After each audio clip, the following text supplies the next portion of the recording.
જય રાજપૂતાના, જય માતાજી, જય ક્ષાત્ર ધર્મ. હું દીકુબા ચુડાસમા.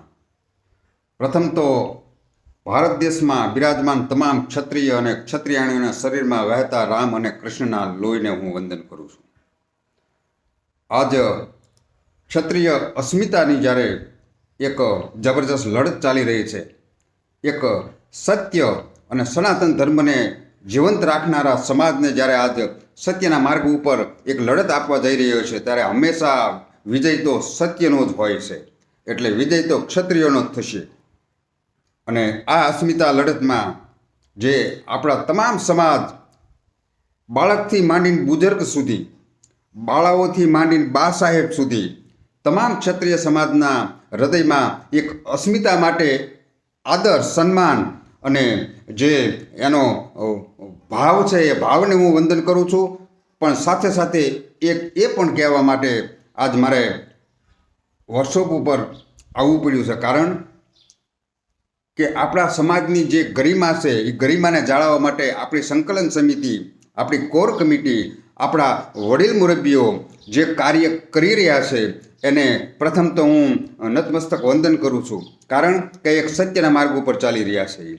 પરંતુ અમુક આપણા સમાજમાંથી કોઈ પોતાને અંગત મનદુખ હોય અને જે વિડીયો વાયરલ કરે છે, કે જે સમાજ કમિટી ઉપર આક્ષેપોનો વિડીયો વાયરલ કરે છે, એ તમામને એક જ કહેવાનું કે આપણી કમિટી એ આપણો સમાજ શ્વાસથી માણસ જીવે છે અને વિશ્વાસથી આખો સમાજ જીવે છે. એ સમાજ ઉપર જે વિશ્વાસ મૂક્યો છે એ સમાજ ક્યારેય ડૂબાડે નહીં. કારણ કે રણ મેદાનના જેથી યુદ્ધનો સમય હતો તેથી સેનાપતિની તો કમિટી જ હોય હતી, બાકી તો લડવાવાળા હતા. આપણે તો લડવૈયા છીએ. આપણે સેનાપતિની કમિટી જે કાર્ય કરે, જે આદેશ કરે એ પ્રમાણે આપણે લડવાનું છે.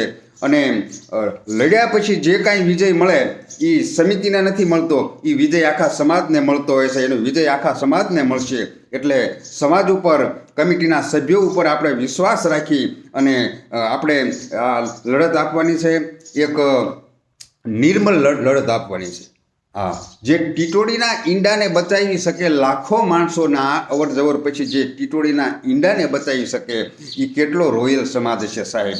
એનું બ્લડ જ રોયલ હોય એટલે આપણો આંદોલન પણ રોયલ જ હોય સાહેબ.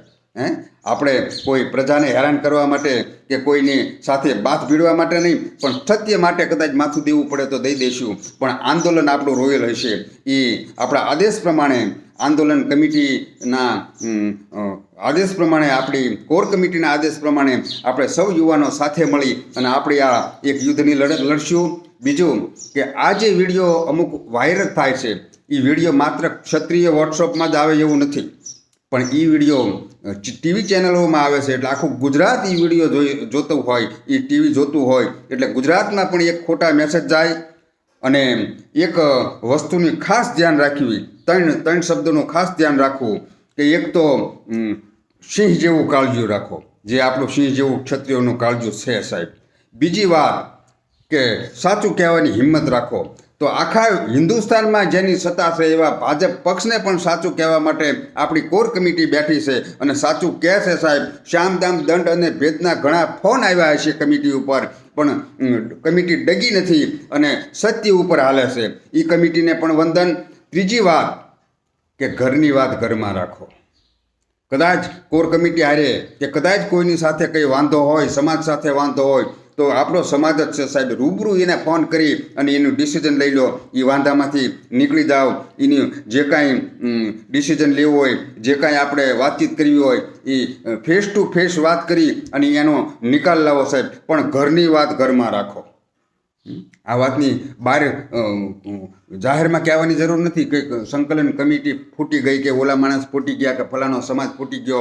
આપણે બધા એક જ છીએ અને 18 વરણ ક્ષત્રિય 18 વરણનો હોય અને 18 વરણ ક્ષત્રિયનું હોય સાહેબ. આજની તારીખમાં 18 વરણ આપણે જે ટીટોડીના ઈંડાને બચાવી લીધા ને, એની ધન્યવાદ, એની શાબાશી 18 વરણ આજની તારીખમાં ક્ષત્રિયોને આપે છે.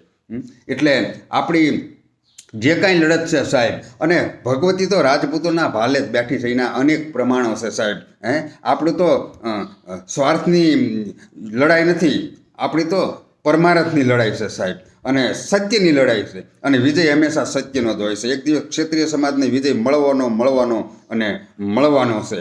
એટલા માટે ખાસ તો સમાજને એક નાના સંતાન તરીકે વિનંતી કરું છું કે કોઈ કોર કમિટી બાબતે કે કોઈ આપણા સમાજના કોઈ વ્યક્તિ માટે કોઈ એવા મેસેજ ન મૂકવા, કોઈ એવા વિડીયો વાયરલ ન કરવા, જેથી કરી અને સમાજને પણ કોઈ તકલીફ પડે, સમાજમાં પણ કોઈ ફાંટા પડે એવું કોઈ કાર્ય ન કરવું, અને સૌ સાથે મળીને તન મન ધનથી આપણે આપણા સમાજની અસ્મિતાને ઉજાગર કરવા માટે લડીએ.